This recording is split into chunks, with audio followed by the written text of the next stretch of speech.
E nós meditaremos, faremos um estudo aqui sobre, digamos, os perigos de um cristianismo desencarnado. Os perigos de um cristianismo desencarnado. A segunda carta de João, ela é uma carta curta, de apenas 13 versículos. E por essa razão a gente vai ler ela toda, embora o nosso foco ele se concentre ali a partir do versículo 7.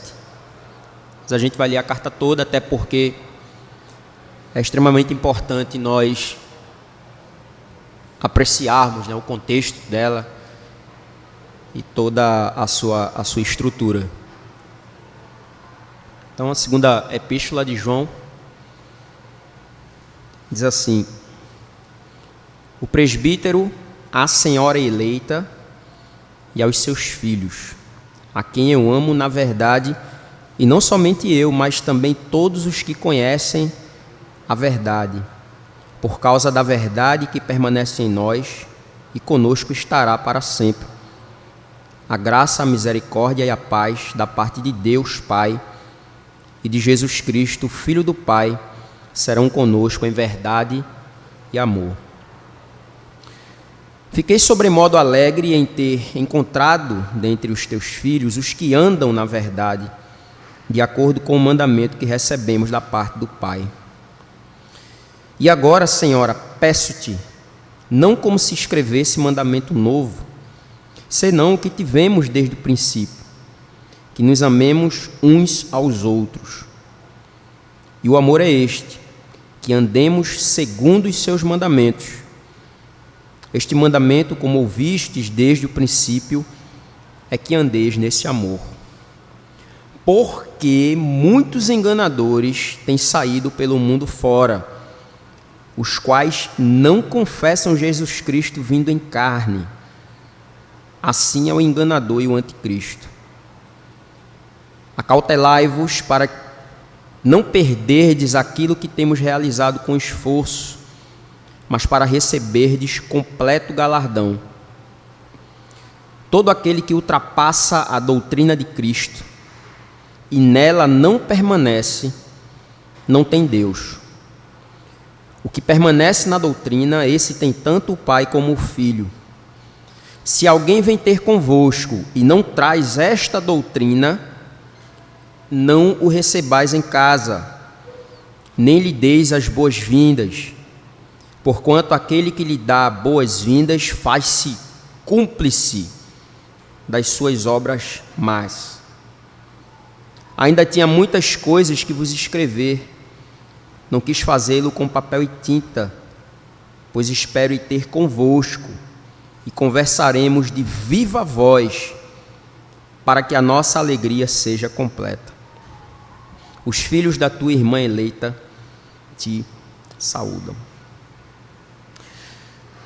Irmãos, os escritos de João, tanto o Evangelho de João quanto as suas cartas especificamente, eles são marcados por algumas características bastante peculiares do apóstolo.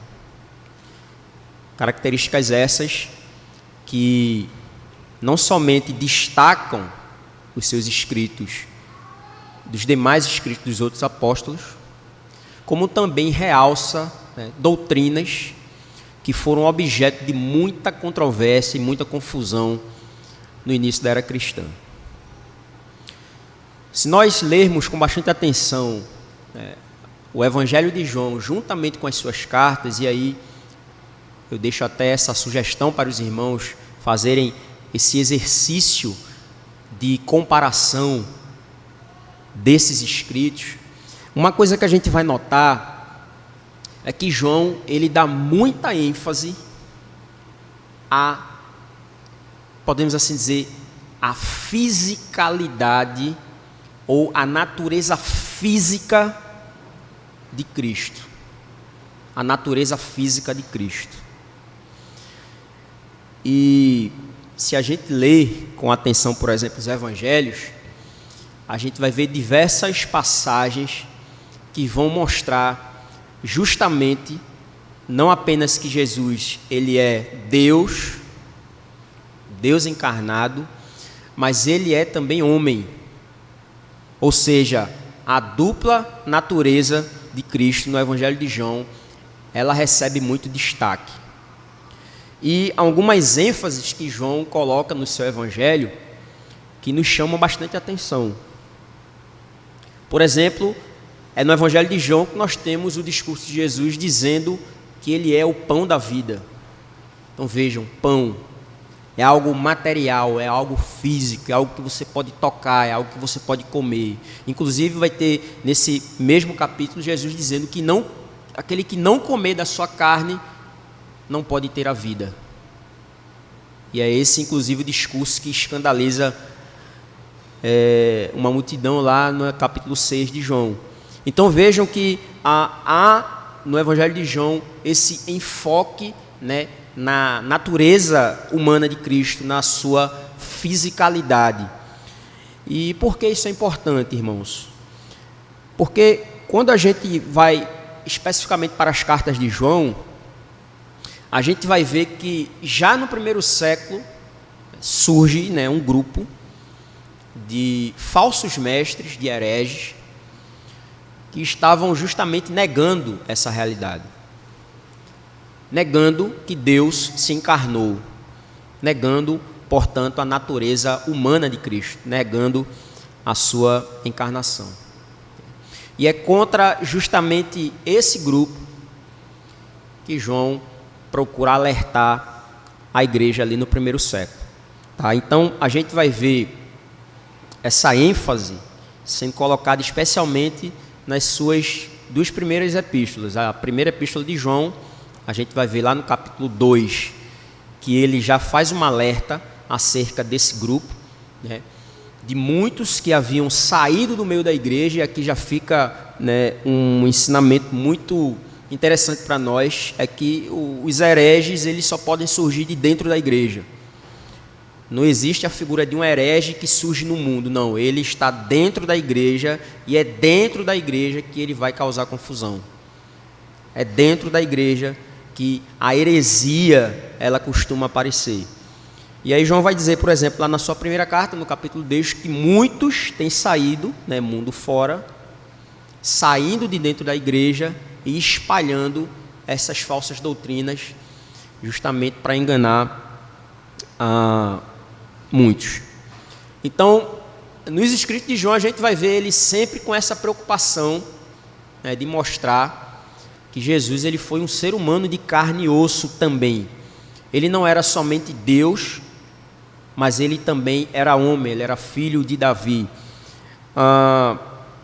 É no Evangelho de João, inclusive, onde a gente vai ver quando Jesus ele ressurge, e nós temos lá o episódio da incredulidade de Tomé, por exemplo, e Jesus mandando que Tomé fizesse o quê? Tocasse nele, apalpasse ele para ele ver que de fato aquilo que estava diante dele não era um holograma, não era uma aparição, não era um espírito, não era um fantasma, mas era alguém de carne e osso que havia de fato ressuscitado dentre os mortos. Então essa ênfase que a gente vê em João, realçando esse aspecto, né, da fisicalidade de Cristo, da sua natureza física, é fundamental para nós entendermos o combate que ele faz contra esses falsos mestres. E não somente isso, mas também tudo que implica uma natureza humana.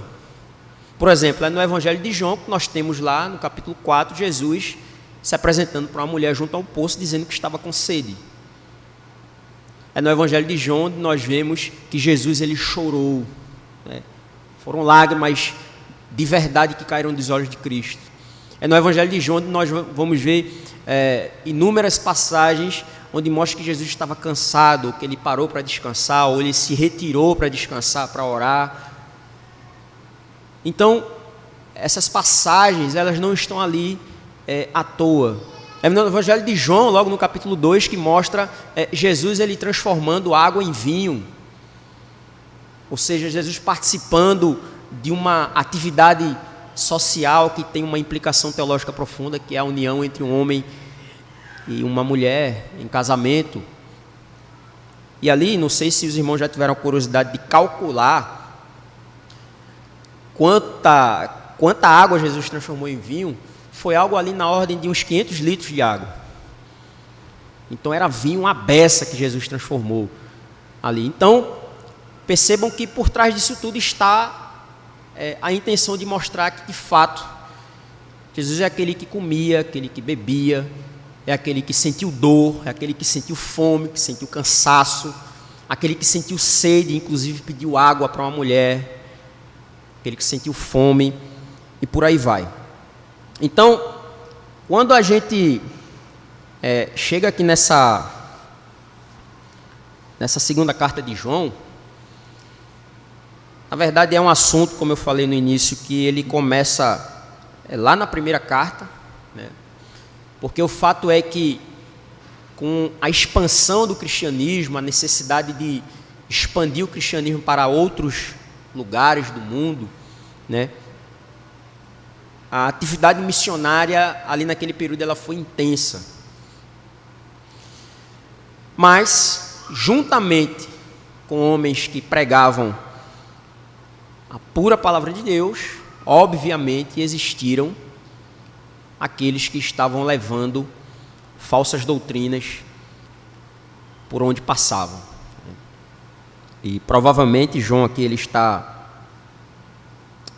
a gente sabe que João ele teve um ministério, né, tem uma história ali em Éfeso, por exemplo, e conta a história que existia um camarada lá em Éfeso, chamado Cerinto,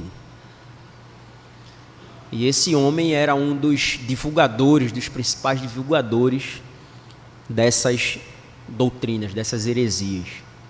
E essa heresia consistia basicamente em negar que Cristo veio em carne. É preciso que nós entendamos por que esses hereges eles negavam a encarnação de Cristo. Eles, influenciados pelo pensamento grego, por uma espécie ali de neoplatonismo, eles não conseguiam entender ou aceitar a ideia de que a divindade ela pudesse se misturar, por assim dizer, com o mundo material. Então tinha-se a ideia, tinha-se a noção de que o mundo material ele é essencialmente mau, que inclusive fora criado por aquilo que eles chamavam de demiurgo, que é a divindade do mundo material. É a divindade que criou o mundo material e com isso criou o próprio mal, trouxe o próprio mal para o mundo. Então eles associavam os gregos, né, que a doutrina que mais tarde vai ser conhecida como gnosticismo, eles associavam materialidade ao mal. Então, na cabeça deles, não era inconcebível pensar que Deus, um ser puro, de luz, ele pudesse se fundir num corpo humano, porque o corpo humano é matéria e a matéria ela é má. Então é por isso que esses falsos mestres eles negavam a encarnação de Cristo. Eles negavam que Cristo pudesse de fato ter assumido uma forma humana física, né? Quando a gente investiga um pouco ali as cartas de João, especialmente a primeira, a gente vai observar que o verdadeiro cristianismo, o cristianismo autêntico, uma fé cristã autêntica, ela se fundamenta ou carece de 3 provas que João vai trabalhar ao longo de todas as suas cartas. A primeira prova é a prova doutrinária, ou seja, aquilo que eu creio e aquilo que eu confesso acerca da fé cristã, acerca especialmente da pessoa de Cristo. Isso vai me dizer se a minha fé é uma fé legítima. Então essa é a primeira prova. Então quando você vir lá João dizendo assim, provem os espíritos, lá na primeira carta ele vai dizer isso no capítulo 5, salvo engano, provem os espíritos ou testem os espíritos. Os espíritos ali, na verdade, não são espíritos literalmente, mas doutrinas ou mestres que andam a divulgar doutrinas. Vocês precisam testar essas doutrinas. Se elas não se encaixarem com aquilo que vocês ouviram da nossa parte, ele vai ser muito enfático em relação a isso. Aquilo que de nossa parte ouvistes, ele vai repetir esse bordão diversas vezes, especialmente na primeira carta. Se aquilo que eles trazem de ensinamento não encaixar ou não bater com aquilo que vocês ouviram da nossa parte acerca de quem é Cristo, vocês devem considerá-lo como um falso mestre. Ou se a crença de vocês acerca de Cristo, ela não é a crença cristã histórica, ou seja, de que Jesus ele tinha duas naturezas, embora fosse uma só pessoa, e essa vai ser uma verdade reafirmada nos credos ecumênicos da igreja cristã.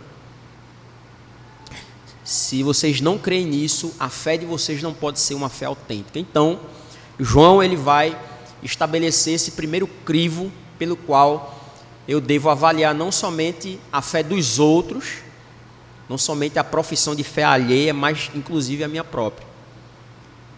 É a prova doutrinária. A segunda prova que João vai trabalhar nas suas cartas é a prova moral.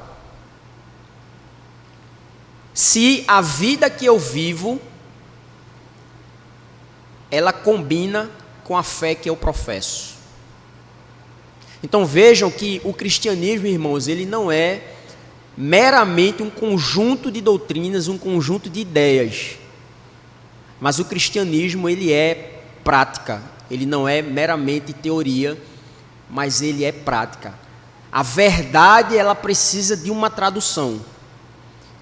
E é exatamente essa uma das ideias mais incríveis e mais belas nos evangelhos, especialmente no evangelho de João, onde ele vai mostrar, por exemplo, que o verbo, ou seja, a palavra, ela se fez carne. Houve uma tradução literal do verbo para a vida real, para a prática. Então, Cristo, ele se fez carne. Então, é por isso que João vai dizer que se eu professo o cristianismo, mas a minha vida, a minha praxis, né, a minha prática, a minha maneira de viver, ela não bate com a doutrina que eu professo, eu não posso ser considerado um cristão legítimo. Então, essa segunda prova, que é a prova moral, ela também é um dos fundamentos ou um dos critérios pelos quais nós avaliamos tanto a fé alheia quanto a nossa própria fé. É o critério moral. Por que João ele enfatiza isso? Porque uma das implicações desse falso ensino que negava a encarnação de Cristo era o seguinte, e aí existiam dois extremos. Existiam aqueles que diziam assim, já que a carne ela é má e só o espírito é bom, então não importa o que eu fizer com a carne, ela vai se deteriorar mesmo, então eu posso viver da maneira como eu quiser.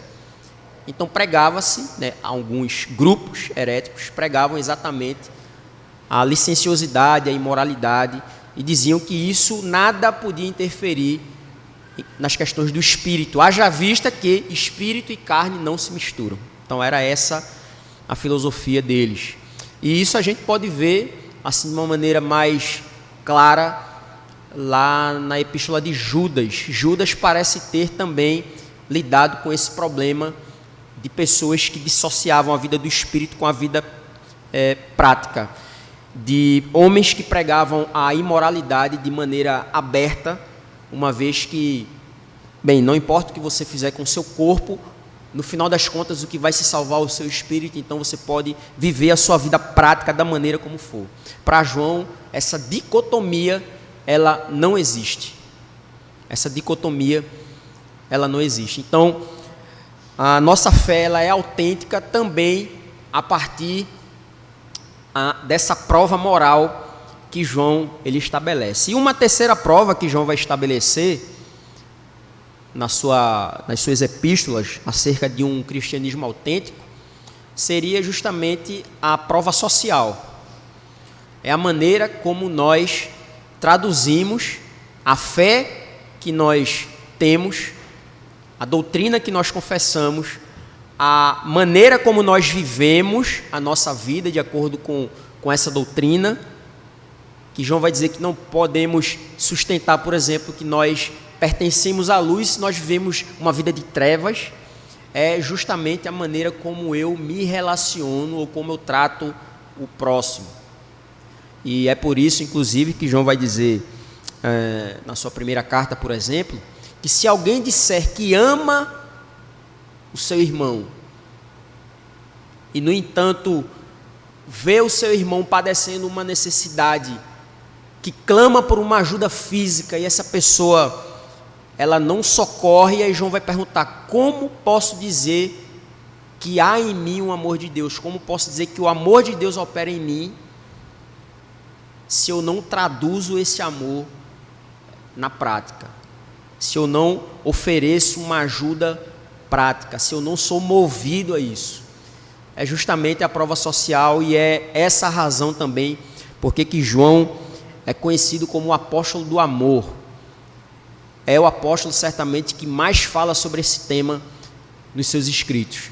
Se vocês tiverem curiosidade depois, percebam, pegando ali desde a primeira carta, quanta ênfase que João coloca na questão do amor. E é exatamente por conta do amor, segundo esse texto aqui que nós acabamos de ler, que nós devemos nos acautelar dos falsos mestres. Vejam que coisa interessante, o versículo 6. E o amor é este, que andemos segundo os seus mandamentos. Este mandamento, como ouvistes desde um princípio, é que andeis nesse amor. Aí o versículo 7 diz: porque muitos enganadores têm saído do mundo afora. Por que é necessária essa terceira prova, que é a prova social, é a prova do amor? Por conta das heresias, irmãos. Então, por que é necessário que a igreja, que os irmãos amem uns aos outros, não apenas de palavra, como ele vai dizer na sua primeira epístola, mas de fato e de verdade? Porque muitos enganadores têm saído do mundo fora. Sabe por que a igreja ela necessita, nós precisamos amar uns aos outros? Porque o mundo está cheio de doutrinas e ideias que dissociam a confissão da prática. Essa é a razão. Então, quando João vai dizer assim, porque muitos enganadores têm saído pelo mundo fora, os quais não confessam Jesus Cristo vindo em carne, é justamente isso. O mundo está cheio de pessoas que fazem dicotomias falsas entre profissão de fé e vida prática. E isso, na época de João, se traduziu exatamente na negação da doutrina da encarnação. A negação da doutrina da encarnação. Conhecida, na teologia como docetismo, e aí tem as variações, do gnosticismo. A palavra docetismo vem do grego dokel, que significa algo como aparência. Então, só para os irmãos terem uma ideia, esses gnósticos, esses falsos mestres, eles acreditavam, por exemplo, que quando Jesus estava na cruz, tinha um desses hereges que dizia isso. Quando Jesus estava lá na cruz, e ele diz assim: Deus meu, por que me desamparaste? Um desses hereges diz o seguinte, que quando Jesus diz isso, o elemento Cristo sai dele, e quem padece na cruz é somente a carne, somente o Jesus humano. Eles faziam essa separação radical. Por quê? É inconcebível para eles a ideia de um Deus que possa morrer. Então vejam como funciona a mente gnóstica. Ou seja, é o racionalismo elevado à sua enésima potência. É a incapacidade de aprender o mistério da encarnação, o mistério das duas naturezas. Prestem atenção, irmãos. A fé cristã histórica e ortodoxa entende que a união das duas naturezas de Cristo, ela continua e continuará sendo um mistério que nós não podemos, jamais poderemos compreender de maneira plena. Ainda que teólogos tenham tentado fazer formulações que nos ajudem a entender um pouco essa doutrina, mas a fé cristã ortodoxa histórica sustenta que, apesar desses esforços, a resposta última é de que continua e continuará sendo um mistério. Jamais iremos compreender de maneira plena. E justamente o perigo do gnosticismo é tentar explicar isso de uma maneira que faça sentido para a mente, para a razão. E aí eles têm duas escolhas: ou eles negam, e aí eles vão cair nesses dois extremos, ou eles negam que Jesus era homem, ou eles negam que Jesus era Deus. Na história nós temos o famoso bispo de Alexandria, que negava, por exemplo, que Jesus era Deus. Ário. Eu até brinquei essa semana dizendo que eu ia inventar o devocionário dos hereges. E vou colocar o nome desse devocionário de Pão Diário, né? Tem aquele, fazendo um trocadilho com aquele devocionário lá que existe, né? Onde eu, sei lá, fiquei pensando, me inspiraria meio que C.S. Lewis nas suas Cartas do Diabo ao Seu Aprendiz, que já eu vou citar uma passagem muito interessante desse livro de Lewis, em que de fato, irmãos, nós estamos num mundo cheio de ideias arianas, cheio de concepções heréticas acerca de Cristo e, consequentemente, da sua relação com a igreja, da nossa relação como irmãos, a negação, né, da divindade de Cristo. Por outro lado, nós vamos ter exatamente aqueles que iam na outra direção, que negavam que Jesus fosse humano e sustentavam que ele era apenas divino, como por exemplo Nestório, Sabélio, que foram hereges que, por não compreenderem esse mistério, ou por quererem explicar esse mistério de uma maneira que a razão consiga aprender na sua totalidade, acabaram sendo levados por esses dois extremos. Uns negando a plena humanidade de Cristo, outros negando a sua plena divindade. Mas percebam que tanto um extremo quanto o outro, eles são dois lados da mesma moeda. Por quê? Porque o que eles têm em comum é a incapacidade de aceitar, né, o mistério das duas naturezas do nosso Senhor Jesus Cristo. Então,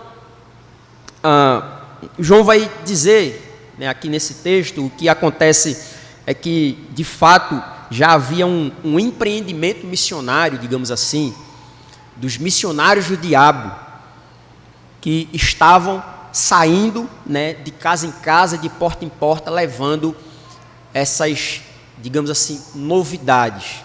Por que novidades? Porque João vai falar aqui no versículo 9, todo aquele que ultrapassa a doutrina de Cristo e nela não permanece, não tem Deus.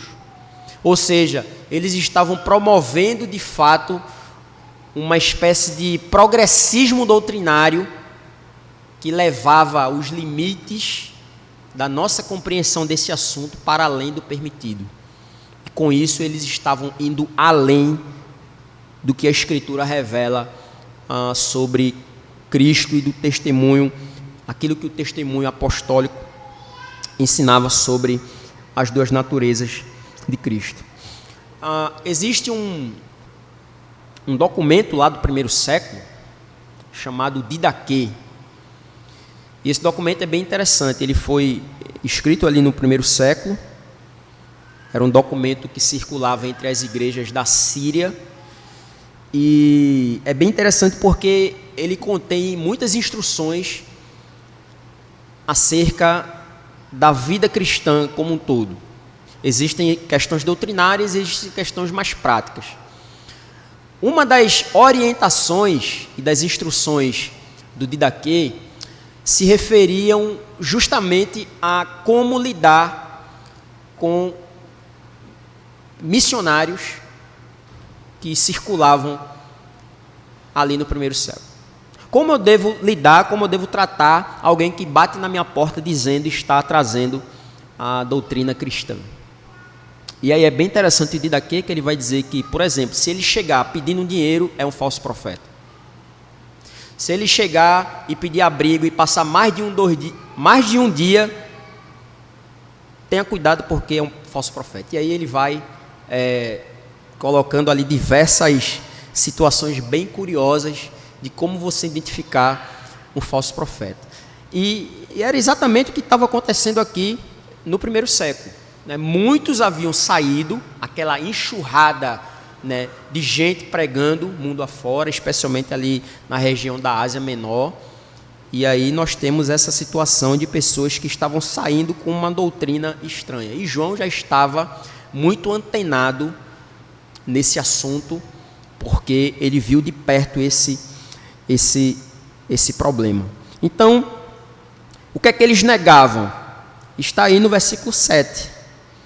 Eles negavam que Cristo veio em carne. Assim é o enganador e o anticristo. Jesus já havia alertado sobre isso lá no seu sermão profético, né?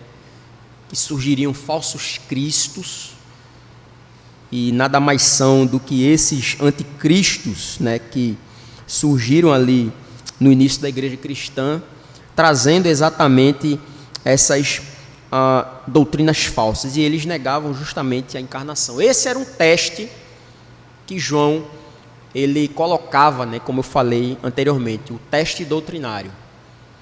Indague essa pessoa acerca de sua crença sobre a encarnação de Cristo. Agora, irmãos, é preciso que a gente preste atenção numa coisa. É bastante provável que esses hereges, eles não negassem a Cristo de maneira aberta. São pouquíssimos os hereges que fazem isso. Eu costumo até dizer que os hereges que negam abertamente são os mais felizes. Porque é muito fácil você identificar. É muito fácil você correr de um herege que nega abertamente a fé. O grande problema é quando eles negam de uma maneira indireta. Esse é o grande problema. Paulo parece ter lidado com esses hereges também. Quando ele escreve a Timóteo, por exemplo, e Paulo ele vai falar de uma outra vertente desse mesmo problema, que são os ascetistas, ou seja, aqueles que pregavam um rigor excessivo no tocante aos prazeres materiais, proibindo casamento, proibindo comida, proibindo isso, proibindo aquilo. E Paulo vai dizer lá a Timóteo, isso nada mais é do que doutrina de demônios. Ou seja, e pior, irmãos, que nós vivemos rodeados desse perigo quando ele vem travestido de um discurso bom e bonito. Quando nós nos privamos de certos prazeres, quando uma ênfase demasiada é colocada nas coisas do Espírito. Esse, olha, é um grandíssimo perigo. Eu diria que é um grandíssimo perigo. E é justamente aqui que tem uma passagem aqui, uma das cartas aqui do livro do C.S. Lewis. Não sei quantos conhecem, mas essas cartas fictícias aqui são cartas de um, digamos assim, de um demônio antigo, onde ele vai escrever para o seu sobrinho, que também é um demôniozinho, que ele está sendo iniciado na arte de enganar as pessoas, né?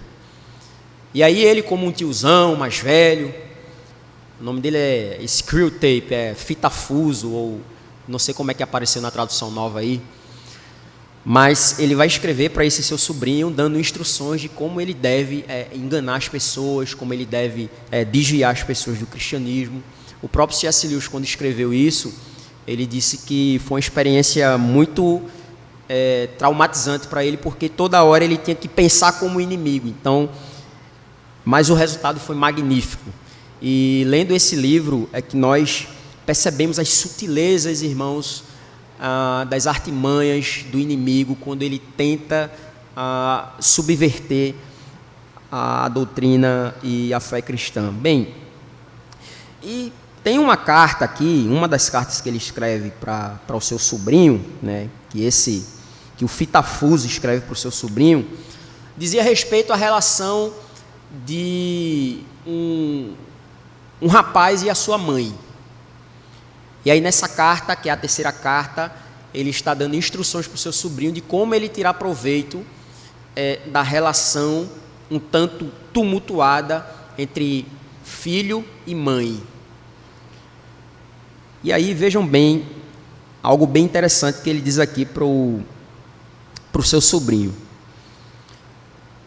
Faça-o prestar atenção apenas na sua vida interior. Ele pensa que sua conversão é algo que se deu dentro dele e que sua atenção está, portanto, voltada neste momento para os estados do seu próprio espírito, ou pelo menos para a versão mais purificada deles, que é tudo o que você deve permitir que ele veja. Encoraje esse sentimento de introversão. Mantenha-o distante dos deveres mais elementares, voltando sua atenção para os deveres espirituais mais avançados. E agora, faça o possível para piorar essa útil característica humana, o horror e a negligência em relação às coisas óbvias. Quer dizer, quanto mais você influenciá-lo para que ele despreze as coisas óbvias, as necessidades óbvias e urgentes, e se concentre apenas na sua vida interior, pronto, mantenha ele nesse estado. Essa é a característica, irmãos, de alguém que de maneira prática nega a encarnação de Cristo. Ela só olha para as coisas, entre aspas, espirituais. Era esse exatamente o ensinamento dos gnósticos. O segundo ponto que ele coloca aqui, que é ainda mais contundente. Certamente é impossível impedir que ele ore pela sua mãe, mas nós temos meios de fazer com que essas preces não tenham efeito. Certifique-se de que essas orações sejam bem espirituais, entre aspas, que ele sempre se preocupe com o estado da alma da sua mãe e nunca com o seu reumatismo. Quer dizer, a mãe dele tinha um problema de reumatismo, mas não, eu vou orar somente pela alma dela. Por quê? Porque a mente gnóstica, ela pensa justamente isso. O corpo é mau, ele vai para o buraco mesmo. Então, vamos nos focar no espírito. E é exatamente esse o perigo e essa sutileza, irmãos, do falso ensino que Lewis coloca de maneira tão magistral aqui. Existem outras cartas aí onde ele vai trabalhar esse tema. Mas vejam que de cara ninguém vai condenar prontamente isso. Mas quando a gente vai investigar, a gente vai ver que a pessoa despreza, por exemplo, o bem-estar físico da sua esposa. É igual o marido, né, cuja única preocupação é o bem-estar espiritual da esposa, entre aspas. Ele se preocupa tanto com isso que existem necessidades físicas que a esposa tem, cuidados estéticos que a esposa tem e quem é mulher sabe, mas o maridão, ele não, eu vou lhe apresentar, tal como Cristo, sem pecado. Parece tão lindo esse discurso, mas na verdade, irmãos, o que está acontecendo, o que está em curso é uma negação exatamente do aspecto físico da realidade. Então, são formas de certa maneira, negar essa realidade, o aspecto, por exemplo, como o texto de João coloca aqui, não confessar que Jesus veio em carne. Por que vocês acham que João ele dá tanta ênfase nas suas cartas sobre o socorro prático para com aqueles que padecem necessidade? Porque nós somos muito facilmente, irmãos, seduzidos por discursos teóricos, por uma vida que não encontra tradução na realidade. E João está dizendo para nós aqui que o cristianismo ele é real, ele é visível. Você pode apalpar o cristianismo, você pode pegar. É por isso que eu falei do início, que a gente ia tratar aqui sobre os perigos do cristianismo desencarnado. É quando a gente não consegue encarnar, né, na prática aquilo que a gente tanto aprende na doutrina. Quando eu falho em fazer isso, é como se eu estivesse negando, né, também a encarnação de Cristo. Essa é uma das implicações da negação da encarnação de Cristo. Era exatamente isso que esses falsos mestres eles pregavam. Então, qual é o ponto de João? Olha, se alguém aparece para vocês trazendo essa doutrina, ou seja, trazendo uma doutrina que ultrapassa, que vai além da doutrina que nós, os apóstolos, ensinamos a vocês, não o receba em casa. Ou seja, vocês não devem dar acolhida a falsos mestres. Vocês não devem dar acolhida a pessoas que trazem doutrinas falsas. Porque quando você faz isso, João vai dizer, no finalzinho aí do verso 11, você se faz cúmplice das suas obras más. A cumplicidade com a maldade é quando nós acolhemos essas ideias que se apresentam, volto a dizer, não de maneira escancarada. Como é que os falsos mestres se apresentavam lá no livro de Judas? Judas vai dizer que eles eram como rochas submersas. É aquela rocha que está ali debaixo da água e você vai passando e não vê. Quando você percebe, o seu navio está encalhado ou arrebentou o casco e você vai naufragar. Não é a rocha que aparece por cima da água, onde você vê e rapidamente se desvia. O grande perigo é justamente porque ela se esconde debaixo da superfície. Esse é o grande perigo, irmãos, das heresias. Então, o rigor ascético, essa mentalidade proibicionista, essa mentalidade que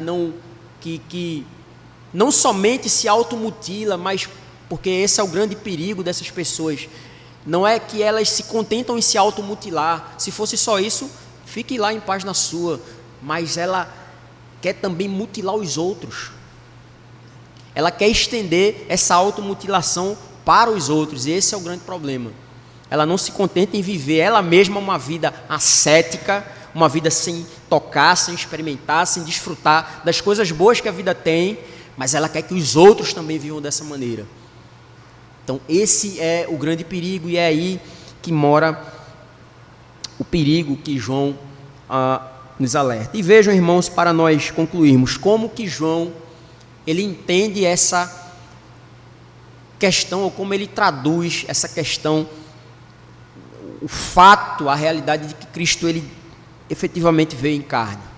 Porque João ele encerra a carta dizendo assim: ainda tinha muitas coisas que vos escrever, não quis fazê-lo com papel e tinta, pois espero ter convosco e conversaremos de viva voz, para que a nossa alegria seja completa. Eu quero tratar pessoalmente com vocês. É como se João estivesse dizendo: eu quero encarnar no meio de vocês. Eu não quero tratar somente com papel e tinta. Por quê? Porque o cristianismo é a religião da encarnação.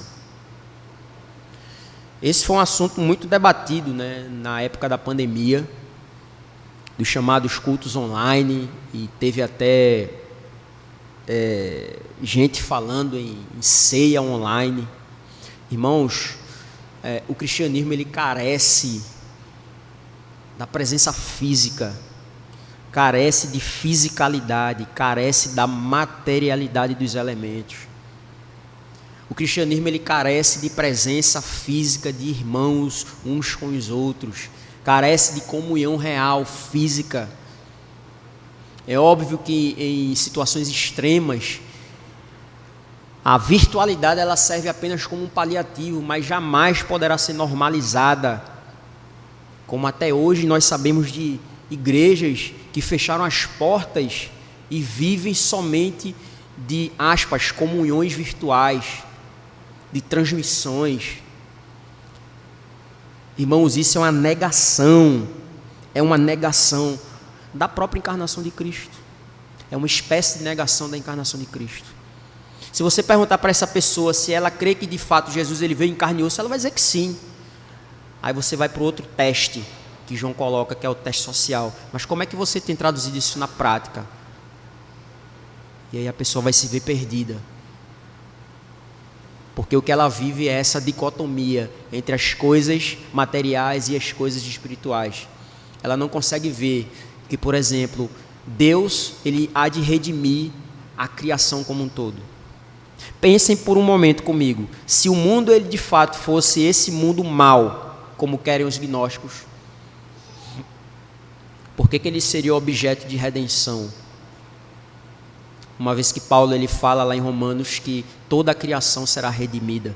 Não apenas o homem em seu estado de rebelião com Deus, que foi reconciliado com Deus através de Cristo, mas a criação também, que no presente momento geme e suporta angústias até agora, como uma mulher que está tendo dores de parto, vai dizer Paulo lá em Romanos 8, essa criação vai chegar ao ponto em que ela será redimida. É como se o filho nascesse e as dores cessassem, e agora essa criação será redimida. O mundo material, que foi sim afetado pelo pecado, e as consequências nós vemos e sentimos aí, mas esse mundo ele será restaurado,